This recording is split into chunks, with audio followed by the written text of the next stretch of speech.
어느 날 문득 집안이 너무 조용하다고 느껴질 때가 있습니다. 그 정막 속에서 외로움이라는 감정이 천천히 고개를 듭니다. 외로움은 혼자 산다는 이유만으로 찾아오지는 않습니다. 누군가와 함께 살아도 마음만은 문득 혼자인 것 같을 때가 있습니다. 혼자가 된 것 같은 이 감정은 과연 무엇을 의미하는 걸까요? 우리는 보통 이렇게 생각합니다. 집에 사람이 없으면 혼자이고 같이 사는 사람이 있으면 혼자가 아니라고 말입니다.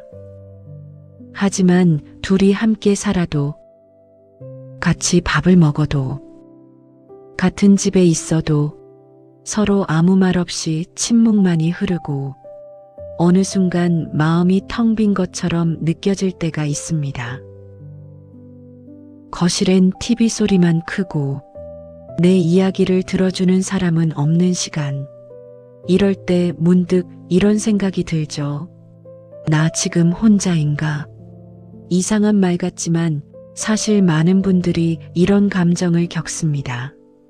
그리고 이 감정은 꼭 혼자 사는 분들만의 것이 아닙니다.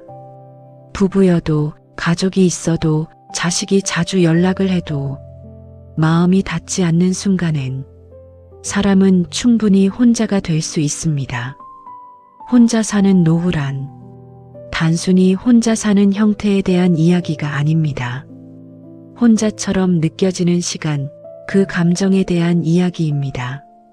우리는 그동안 혼자 있으면 안 좋다고 배워왔습니다. 외로우면 문제라고, 누군가와 함께 있어야 한다고. 그래서일까요? 외롭다는 감정이 올라오면 괜히 스스로를 탓하게 됩니다. 내가 잘못 살았나? 내가 부족해서 이런 건가? 하지만 외로움은 잘못해서 생기는 감정이 아닙니다. 외로움은 누군가와 함께 있어도 생길 수 있는 아주 자연스러운 감정입니다. 그리고 나이가 들수록 이 감정은 더 자주, 더 조용히 찾아옵니다. 문제는 이 외로움이라는 감정이 마음에서만 끝나지 않는다는 점입니다. 사람은 외롭다고 느끼기 시작하면 자연스럽게 움직임이 줄어듭니다. 말수가 줄고 밖에 나가는 횟수도 줄고 식사도 대충 하게 됩니다. 그러다 보면 몸이 먼저 반응하기 시작합니다. 아침에 일어나도 개운하지 않고 괜히 여기저기 쑤시고 밤에 잠도 쉽게 들지 않습니다. 이때 많은 분들이 이렇게 말씀하세요. 나이 들어서 그런 거지. 원래 이 나이면 다 그렇지. 하지만 꼭 그렇지만은 않습니다. 외로움이 오래 이어지면 몸은 스트레스 상태로 들어가고 그 스트레스는 혈압, 수면, 소화, 면역까지 조용히 영향을 줍니다. 그래서 오늘 우리가 이야기하는 혼자 사는 노후는 감정 이야기로만 끝나는 주제가 아닙니다. 어떻게 살아가느냐가 곧 어떻게 건강을 지키느냐와 연결되는 이야기입니다. 혼자여도 외롭지 않게, 그리고 그 과정에서 몸까지 무너지지 않도록 지켜주는 삶의 방향을 이야기하려 합니다. 거창한 비법이 아닙니다. 약 이야기도 아니고 무리한 운동 이야기도 아닙니다. 혼자 있든 둘이 있든 누구나 지금 자리에서 조금씩 바꿀 수 있는 것들입니다. 혼자 사는 노후를 외롭지 않게, 그리고 몸까지 무너지지 않도록 살아가는 방법을 7가지로 나누어 하나씩 이야기해 보겠습니다. 첫 번째 방법은 어쩌면 가장 중요한 이야기일지도 모릅니다. 바로 외로움을 사람 수의 문제로만 생각하지 않는 것입니다. 많은 분들이 이렇게 생각합니다. 사람이 없어서 외로운 거다. 곁에 누가 없으니까 힘든 거다. 하지만 사람이 혼자라고 느껴지는 순간은 꼭 방 안에 혼자 있을 때만 찾아오지 않습니다. 오히려 더 힘든 순간은 사람이 곁에 있는데도 혼자인 것처럼 느껴질 때입니다. 같이 사는 사람이 있고 하루에도 몇 번씩 얼굴을 보는데 이상하게 마음은 더 공허해지는 때가 있죠. 아침에 일어나 같은 공간에 있는데도 서로 인사 한마디 없이 하루가 시작되고 각자 TV나 휴대전화만 바라보는 시간. 말을 걸어도 응, 그래, 나중에. 이런 대답만 돌아오고 더 이상 이야기를 꺼내고 싶은 마음이 사라질 때, 이럴 때 문득 이런 생각이 듭니다. 내가 여기 있어도 없는 사람 같구나. 이 감정은 부부에게도 자녀와 함께 사는 분들에게도 아주 흔하게 찾아옵니다. 그래서 어떤 분들은 이렇게 말씀하시기도 합니다. 차라리 진짜 혼자 살았으면 덜 외로웠을 것 같다고요. 이 말 속에는 외로움의 핵심이 들어 있습니다. 외로움은 사람 수의 문제가 아니라 마음이 닿는 사람이 있는지의 문제라는 점입니다. 누군가 옆에 있어도 내 말이 흘려지는 느낌이 들면, 내 감정이 중요하지 않다고 느껴지면 사람은 더 깊이 혼자가 됩니다. 이런 상태가 오래 이어지면 마음만 힘들어지는 게 아닙니다. 말수가 줄어들고 표정이 줄어들고 움직임도 함께 줄어듭니다. 괜히 밖에 나가기 싫어지고 식사도 대충 하게 되고 하루 대부분을 집안에서 보내게 됩니다. 그러다 보면 몸이 먼저 신호를 보내기 시작합니다. 밤에 잠이 잘 안 오거나 자고 일어나도 개운하지 않고 사소한 일에도 쉽게 피곤해집니다. 이때 우리는 보통 요즘 기운이 없네, 나이 들어서 그런가 보다 하고 넘깁니다. 하지만 이런 변화의 시작점에는 외로움이라는 감정이 자리 잡고 있는 경우가 많습니다. 마음이 고립되면 몸도 함께 움츠러듭니다. 이건 의지의 문제가 아니라 아주 자연스러운 반응입니다. 외롭지 않으려면 사람을 더 만나세요. 라는 이야기를 하지 않으려 합니다. 그건 오히려 더 지치게 만들 수 있기 때문입니다. 중요한 건 사람을 늘리는 게 아니라 하루를 채우는 방식을 바꾸는 것입니다.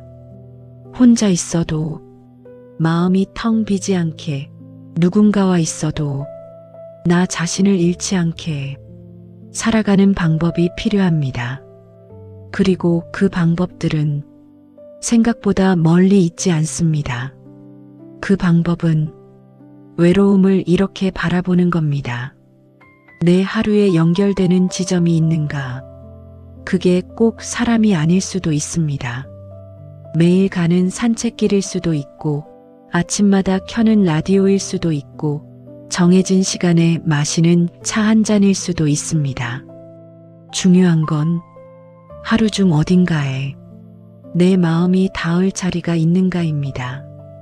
이렇게 외로움을 사람의 문제가 아니라 생활의 문제로 보기 시작하면 마음이 조금 가벼워집니다.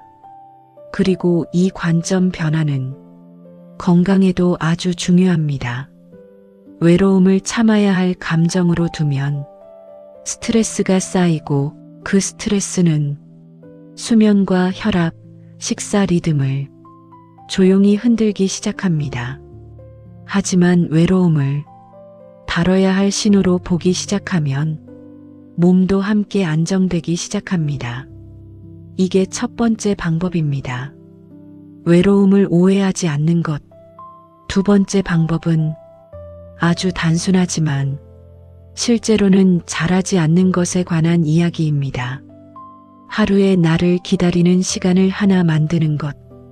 혼자 사는 노후가 힘들어지는 가장 큰 이유는 사람이 없어서가 아니라 하루가 나를 기다리지 않기 때문입니다. 아침에 눈을 떴을 때 딱히 할 일이 없고 나가야 할 이유도 없고 기다리는 일정도 없으면 하루는 쉽게 무너집니다.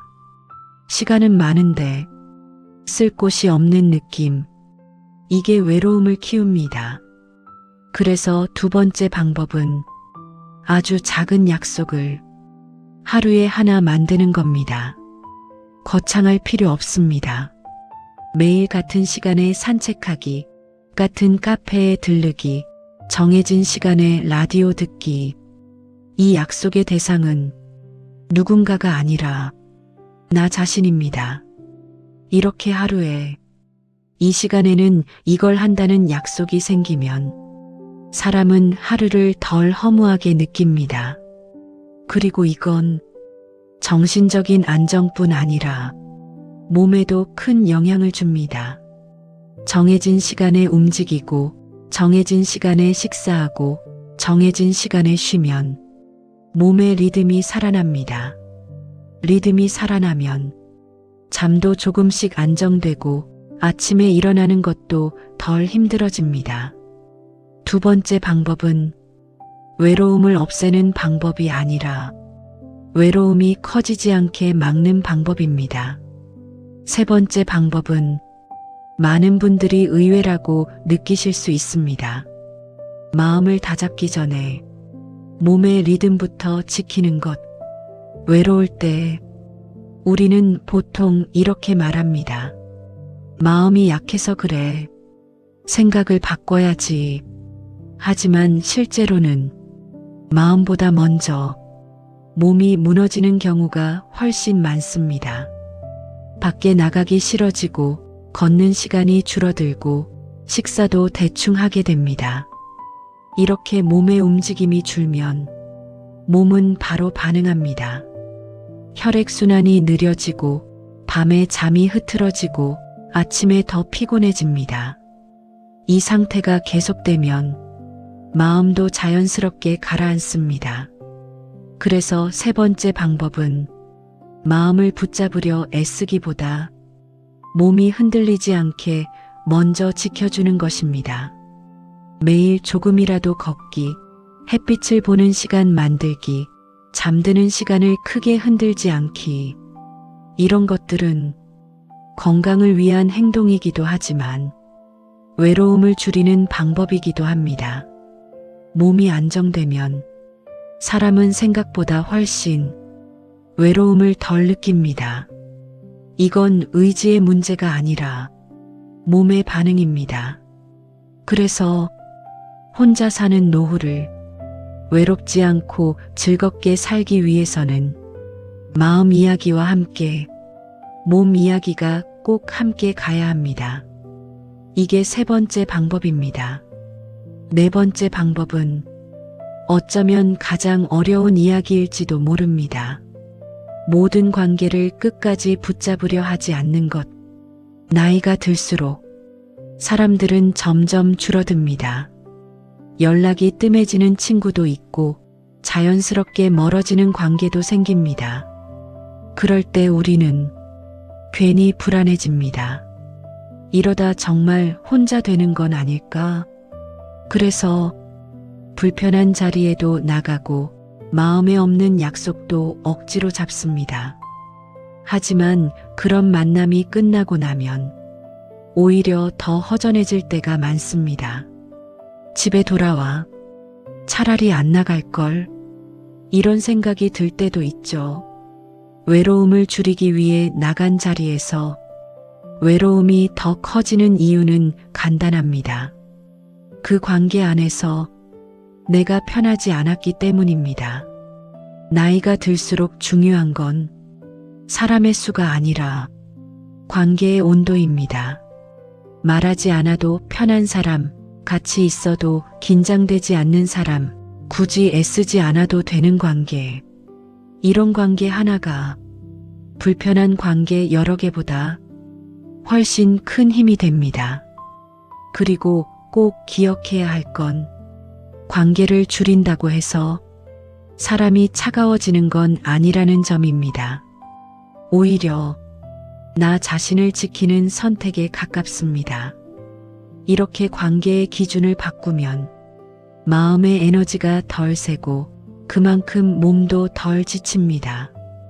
불필요한 스트레스가 줄어들면 잠도 조금 편해지고 괜히 아프던 곳들도 조용해지는 걸 느끼게 됩니다. 이게 네 번째 방법입니다. 관계를 정리하는 게 아니라 관계에 쏟는 힘을 조절하는 것. 다섯 번째 방법은 즐겁게 산다는 말의 의미를 다시 생각해 보는 것입니다. 우리는 종종 즐거움을 이렇게 상상합니다. 사람들과 웃고 떠들고 어디론가 떠나고 특별한 일을 하는 것. 그런데 나이가 들수록 이런 즐거움은 점점 부담이 되기도 합니다. 약속 하나 잡는 것도 피곤하고 이동하는 것도 쉽지 않고 끝나고 나면 더 지치는 경우도 많습니다. 그래서 다섯 번째 방법은 이겁니다. 즐거움을 크게 찾지 않는 것. 대신 아주 작고 자주 반복되는 즐거움을 생활 안에 두는 겁니다. 아침에 마시는 차 한 잔, 햇볕이 잘 드는 자리, 늘 가던 산책길에 나무 한 그루. 이런 것들이 생각보다 사람을 오래 버티게 합니다. 큰 즐거움은 가끔 오지만 작은 즐거움은 매일 있습니다. 그리고 매일 있는 즐거움은 외로움을 밀어내는 힘이 있습니다. 이런 즐거움들은 몸에도 좋은 영향을 줍니다. 자주 웃게 되고 자주 움직이게 되고 자연스럽게 리듬이 생깁니다. 그래서 다섯 번째 방법은 행복을 크게 만들려 애쓰는 게 아니라 하루를 괜찮게 만드는 것입니다. 여섯 번째 방법은 혼자 사는 노후를 즐겁게 만드는데 아주 중요한 요소입니다. 선택권을 다시 내 손에 가져오는 것. 나이가 들수록 우리는 많은 선택을 남에게 맡기며 살아왔습니다. 뭘 먹을지, 어디 갈지, 언제 움직일지. 처음에는 편해서 그랬고, 나중에는 익숙해져서 그랬습니다. 하지만 선택권을 오래 내어주면 사람은 점점 자기 삶의 주인이 아닌 것처럼 느껴집니다. 이 감정이 쌓이면 외로움은 더 깊어집니다. 그래서 여섯 번째 방법은 아주 사소한 선택부터 다시 내가 하는 겁니다. 오늘 뭐 먹을지, 오늘 어디까지 걸을지, 오늘 누구를 만날지 크지 않아도 됩니다. 중요한 건 내가 정했다는 감각입니다. 이 감각이 살아나면 사람은 생각보다 빨리 활력을 되찾습니다. 그리고 이 활력은 건강과도 바로 연결됩니다. 선택하며 움직이는 몸은 가만히 있는 몸보다 훨씬 오래 버팁니다. 이게 여섯 번째 방법입니다. 삶의 작은 결정들을 다시 내 손에 쥐는 것. 마지막 일곱 번째 방법은 앞에서 살펴본 모든 방법을 하나로 묶는 이야기입니다. 혼자 있는 시간을 두려워하지 않는 것. 외로움과 혼자 있음은 같은 말이 아닙니다. 혼자 있는 시간은 누구에게나 필요합니다.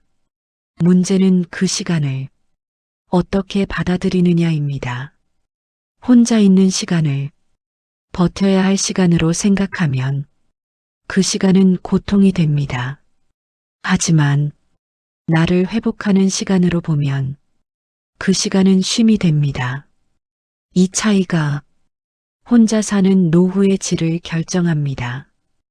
혼자 있는 동안 몸을 쉬게 하고 마음을 정리하고 하루를 돌아보는 시간. 이 시간이 쌓이면 사람은 혼자여도 덜 외롭고 훨씬 단단해집니다.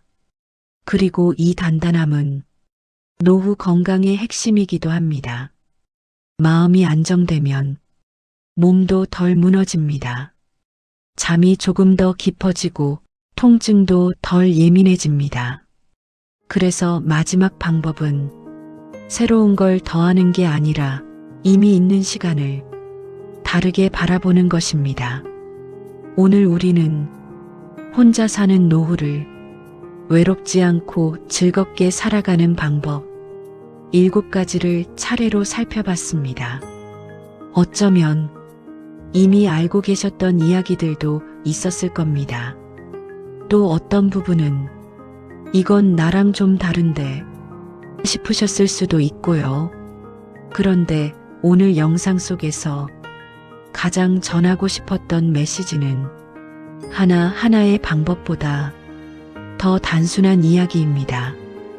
혼자 사는 노후는 불행도 실패도 아니라는 것, 그리고 둘이어도 외로울 수 있고 혼자여도 충분히 괜찮을 수 있다는 사실입니다.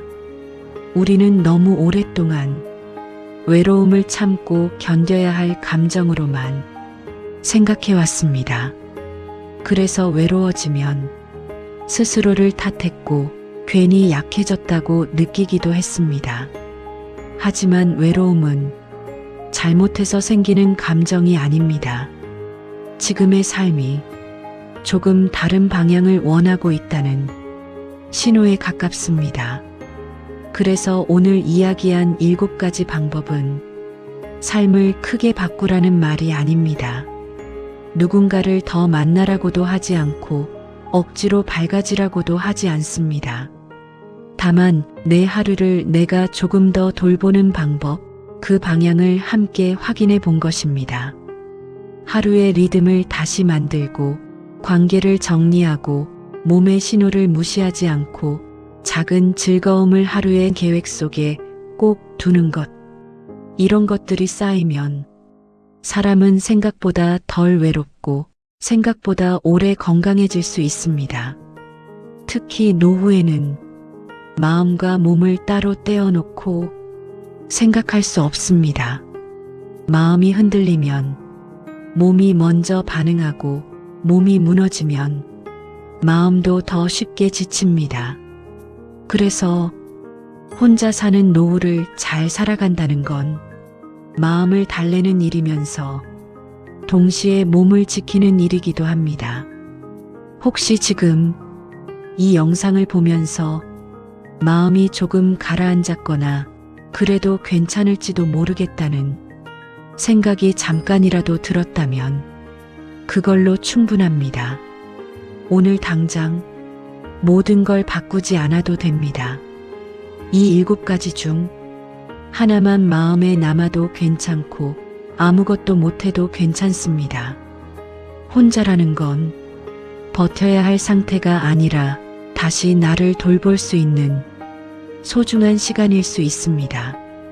무엇보다 중요한 건 혼자라는 생각이 들 때에도 나는 여전히 귀한 존재이고 충분히 괜찮은 사람이라는 사실입니다. 오늘 이 영상이 조금이라도 도움이 되셨다면 구독과 좋아요 부탁드립니다. 끝까지 시청해 주셔서 감사합니다.